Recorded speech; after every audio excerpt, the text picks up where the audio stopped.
खुशामदीद बुजुर्ग कुरैश। मक्का को आपकी वापसी का बेसब्री से इंतजार है। आइए।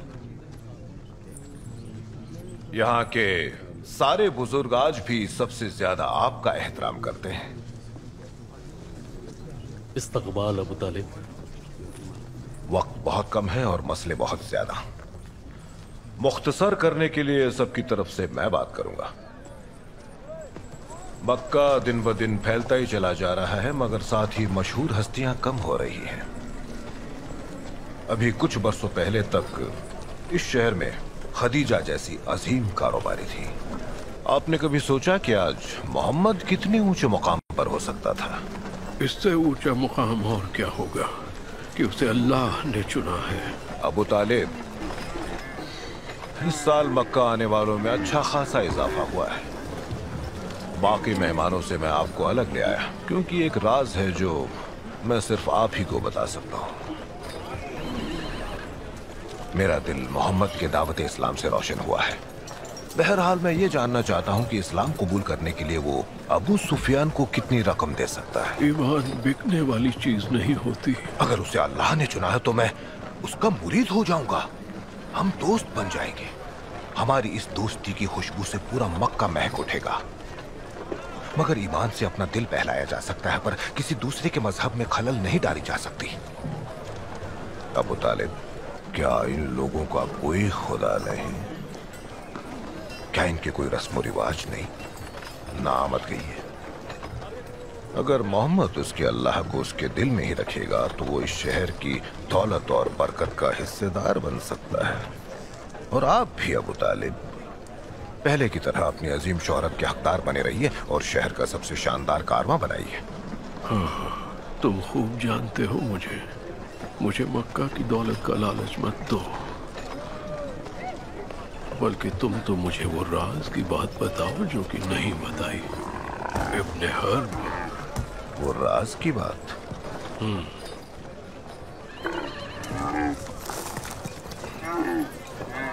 आइए मेरे साथ। वो लोग अब और बर्दाश्त नहीं कर सकते। वो सभी अब एक हो गए हैं। कल सुबह होने के बाद मैं भी कुछ नहीं कर सकूंगा। मतलब कबीलों के बीच जंग? देखिए, जो खुद मरना चाहता हो उसे खून का बदला नहीं मिलता। मेरे हाथ पाक साफ है, न ही दामन पर खून के दाग है, सिवाय उनके जो दूसरों ने लगाए हैं। अबू तालिब, अगर मोहम्मद ने अपना दावा नहीं छोड़ा तो बनी हाशिम उसकी हिफाजत नहीं कर पाएंगे। फिर कोई मुहाफिज तलवार नहीं होगी। और तलवार होगी एक बेसहारा शख्स की गर्दन पर जो अल्लाह का पैगंबर है। याद रखिए, कहीं एक बार जंग का बिगुल बच गया तो फिर मैदान जंग से बनी हाशिम वालों के घरों में सिर्फ लाशें जाएंगी।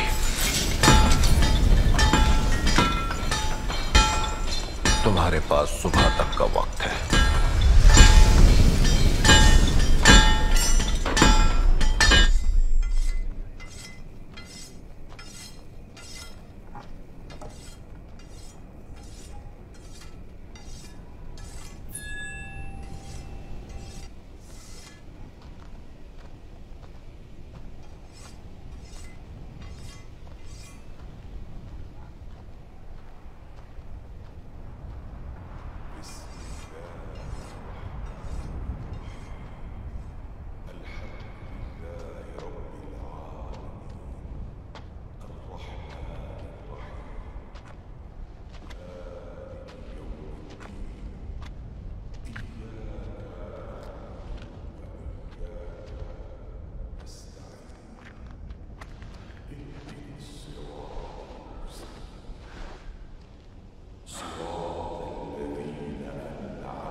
देखा कि अल्लाह ने हाथियों पर सवार फौज का क्या हश्र किया। क्या उनके सारे नापाक इरादे नाकाम नहीं हो गए थे? अल्लाह ने अपने परिंदों के बड़े झुंड को फरिश्तों की तरह भेजा और किस तरह कंकरों की मुसलसल बारिश करवाई और मैदान जंग में उनको सूखे पत्तों की तरह कुचलकर उनका नामो निशान तक मिटा दिया।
मुत्तलिब से क्या कहूंगी? कह देना मैं यहीं रहूंगी। अच्छा, देखा तुमने, इतने हंगामे में भी तुम्हारी मौजूदगी मेरे लिए सुकून है। जब उस सफर से तुम्हारे अब्बू की कोई खबर नहीं आई, उस वक्त पहली बार मेरे पेट में तुम्हारी मौजूदगी का एहसास मेरे दर्द का मरहम बना।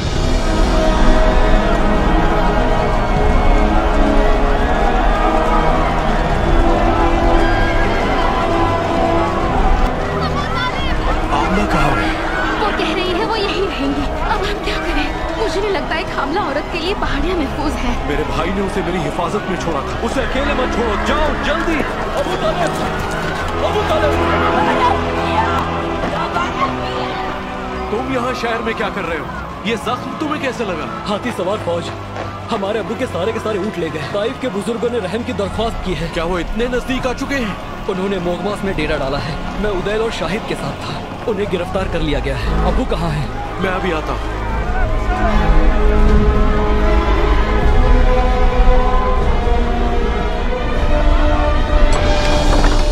अब्बू, मुकाबला करने का कोई फायदा नहीं। हमारे पास ज्यादा सिपाही नहीं है। सारे कबीलों को मिलाकर सिर्फ मुट्ठी भर लोग होंगे। अब्बास अभी अभी आपके ऊँटों की खबर लेकर आया है। अब्राहा के सिपाही सारे ऊँट लूट के ले गए।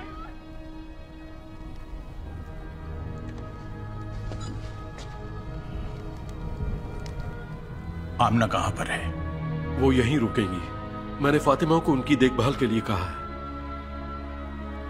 तुम काबा में पनाह लेने वालों का ख्याल रखो और जो लोग जा रहे हैं उन सब की मदद करने को कहो और किसी अबिसीनियन बोलने वाले को तलाश करो।